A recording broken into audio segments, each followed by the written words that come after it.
자, 이번 강좌에서는 이전 강좌에서 바로 이어서 이제 해결책을 공부해 보도록 할 텐데요. 해결책을 공부할 때는 무엇보다 상대방이 가장 듣고 싶어 하는 말이 뭘까? 그리고 내가 해결책을 제시를 했을 때 이 사람이 그걸 듣고 이렇게 하면 되겠구나 라고 납득이 될 정도로 답변을 해주면 좋아요. 그런데 해결책을 제시했는데 그 해결책을 들은 사람이 그래서 어떻게 하라는 거야? 이런 의문이 생긴다면 답변이 좀 부족하다고 생각하시면 됩니다. 그러면 바로 이어서 일단은 좀 전에 예제로 주어지는 문제에 대해서 해결책을 제시하는 것도 중요하지만 이번 강좌에서는 일단 전체적으로 패턴, 파트 5는 어떻게 패턴을 구성해야 되는가에 대한 초점을 좀 맞춰서 강의를 진행하도록 하겠습니다. 자, 화면에 보이시면 일단 Propose Solution이라고 나와 있죠. 빠르게 지나갈게요. 일단 첫 번째 답변을 할 때는 전화 온 사람 이름을 넣어주는 거예요. Hi Vincent, Hi Mr. Clinton이라고 하시고, 만약에 이름을 기억을 못했다면 Hi Sir, Hi Ma'am 이라고 하라고 제가 이전 강좌에서 설명을 드렸어요. 그리고 나서 자기소개하는 거죠. 왜냐하면 답변을 해야 되니까 이 문제를 해결할 수 있는 가장 적절한 사람, 그 사람이 누군가. 그래서 만약에 좀 전에 했던 그 예시를 예를 든다면 Hi Vincent, Hi Mr. Clinton, This is Robin, 자기 이름 넣으시고 영어 이름 꼭 굳이 안 넣으셔도 돼요. 한국 이름 해도 괜찮습니다. This is 지훈 뭐 이렇게 해도 괜찮아요. From Customer Service, Returning your call. Returning이란 말이 빨간색이 되어 있는데 요건 왜 그러냐면 그래야 이 사람이 내 메시지를 받고 나한테 연락을 하는 거구나 라고 이해를 할 수 있기 때문에, 그래서 첫 번째 패턴은 Hi, 전화 건 사람 이름 넣어주시고 그리고 자기소개 간단하게 하는 거예요. Hi, Mr. Clinton. This is Robin from Customer Service. 혹은 This is Robin, a manager at a supermarket returning your call. 하면 되겠죠? 이게 지금 두 가지가 다 들어가 있잖아요. 누가 왜 누가 전화했는가, 두 가지가 아니고 한 가지 들어갔구나. 그쵸? 첫 번째 문장이니까 제 마음이 좀 너무 급했어요. 죄송합니다. 누가 전화했느냐가 들어갔고, 두 번째 문장이 드디어 I received your call in regard to overcharge and a bad attitude. 이런 식으로 이 다음에 나오는 말이 왜 전화했는지가 들어가는 거예요. 그러면 처음 두 문장이 가장 중요하겠죠. 누가 전화를 했고 왜 전화했는지가 나왔기 때문에 이 두 가지. 그래서 이 두 가지가 가장 중요합니다.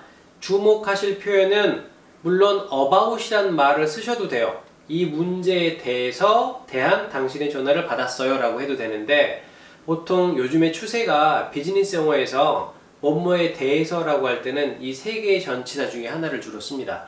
In regard to, with regard to, regarding. 그래서 이렇게 왜 전화 걸었는가 기술해 주시고, 그 다음 그 문제에 대해서 자세한 설명을 이 다음에 넣어주는 거예요. 자세한 설명을.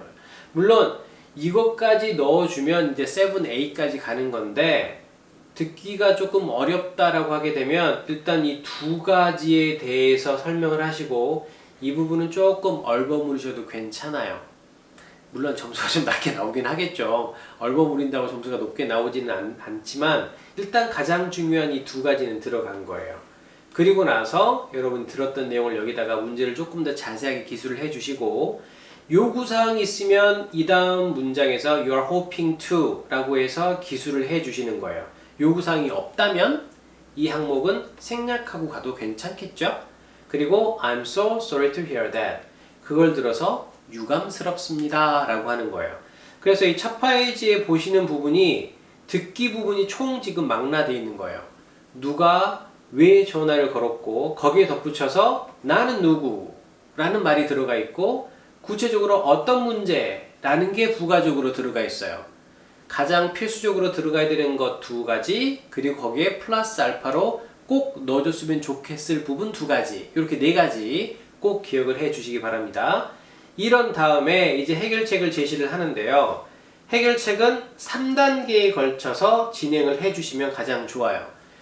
이전 강좌에서 설명을 잠깐 드렸는데, 답변을 제시할 때는 그 사람이 가장 듣고 싶어 하는 말, 여기도 다시 한번 설명드리면 가장 듣고 싶어 하는 말, 그리고 가장 구체적으로 설명을 해주시면 제일 좋아요. 그래서 1, 2, 3단계인데 1단계가 가장 구체적인 해결책이 들어가는 거고 두 번째, 세 번째가 부연 설명이라고 보시면 돼요. I'd like to make it done. it는 문제가 되겠죠. 그 문제를 by 이하함으로써 해결하고 싶어요 라고 하는 거고요. I'm happy to say that. 난 이렇게 말하고 싶어요. 해결책이 이렇게 들어가는 거예요. 두 가지 문장 중에 하나만 사용을 하셔서 해결책을 제시해 주세요. overcharge니까 이 사람이 기대하는 건 뭐겠어요? 돈을 돌려주는 거겠죠? 그래서 I'd like to make it done by paying back. 돌려주는 거. I'm happy to say that I can pay back the money. 이렇게 말하면 되는 거예요. 그리고 돌려주려면 oh, so all you can do. 당신이 해야 되는 건 요겁니다. Send your account number.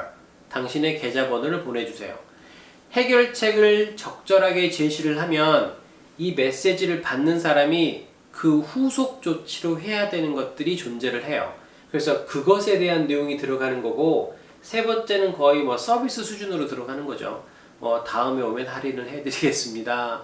뭐 정말 죄송합니다. 집으로 선물 하나 좀 보내드리겠습니다. 이렇게 해주는 거죠.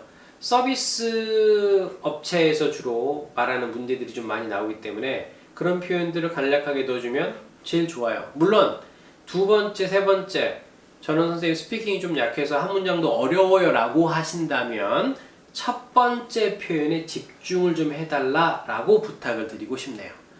그런 다음에 메시지는 세 가지인데요. 이 세 가지는 파트 5는 시간 안에 60초 답변 시간 안에 반드시 마무리를 지어주시는 게 좋아요. 그래야 듣는 사람이 아 이런 마무리가 있으니까 아 이렇게 후속 조치를 해야 되겠구나 라고 생각이 드는 거죠. 그런데 중간에 잘려버리면 특히나 해결책을 제시하다가 중간에 잘려버리면 이 사람이 도대체 이 다음에 뭘 하라는 거야? 해결책이 구체적으로 뭘 하는 거야? 헷갈릴 수가 있거든요. 그래서 시간 안에 꼭 마무리해 주시고 해결책까지 했는데 시간이 얼마 남지 않았다 그러면 첫 번째 마무리 멘트로 Hope it will be helpful to you. Have a nice day 라고 하시고 제일 많이 쓰는 게 두 번째 표현이죠. If you have any questions or concerns, please call me at 555-1234 혹은 extension 12 This is Nick 혹은 Robin. Have a nice day 이렇게 좀 전에 설명드렸듯이 듣기를 할 때 제일 마지막에 전화번호로 끝났다면 나도 전화번호로 남기는 거고요. 내선번호로 끝났다면 나도 내선번호로 남겨줘야 하는 거예요. 이렇게 해서 마무리하는 거고 혹시라도 해결책을 제시하지 못했을 때는 이 표현 여러분 그 아래 링크 걸어놨으니까 여러분이 바로 클릭하면 다운받을 수 있거든요. 프린트 해가지고 해결책을 제시하지 못했다. 문제는 정확하게 어떻게 뭔지 알았는데 구체적으로 내가 해결책을 제시하지 못했다라고 하게 되면 이 답변이라도 꼭 외우고 가셔서 요거라도 좀 말을 해주시면 좋을 것 같아요. 점수는 솔직히 제가 보장 드릴 수는 없어요. 이렇게 말하는 거는 없는데 제가 나중에 파트 5의 별책 뭐 이런 그 동영상 강의로 어떻게 하면 해결책을 제시할 수 없을 때 어떻게 말하는 게 제일 좋은가 이런 것도 제가 한번 강의로 구성을 좀 해볼까 생각 중에 있습니다. 요건 제가 실전에서 한번 써먹었던 방법이에요. 실전에서 학생들한테도 도저히 영어가 안 되는 그 수험생들한테 그러면 질문에 필요 없이 그냥 요거만 좀 말하고 와라 이렇게 이제 작성을 해놓은 게 있는데 저도 오프라인에서 좀 써먹어야 되는 게 필요하니까 그거는 제가 나중에 시간 봐서 언제 오픈할지 모르니까 항상 구독을 눌러주시고 업데이트 꼭 확인해 주시기 바랍니다. 이렇게 패턴을 마무리했고 이제 다음에서는 듣기 그리고 해결책 제시하기 모든 걸 통틀어서 완벽한 패턴을 한번 만들어 보도록 하겠습니다. 자, 이제 완벽을 향해서 달려가는 거예요. 조금만 힘내시기 바랍니다. 수고하셨습니다.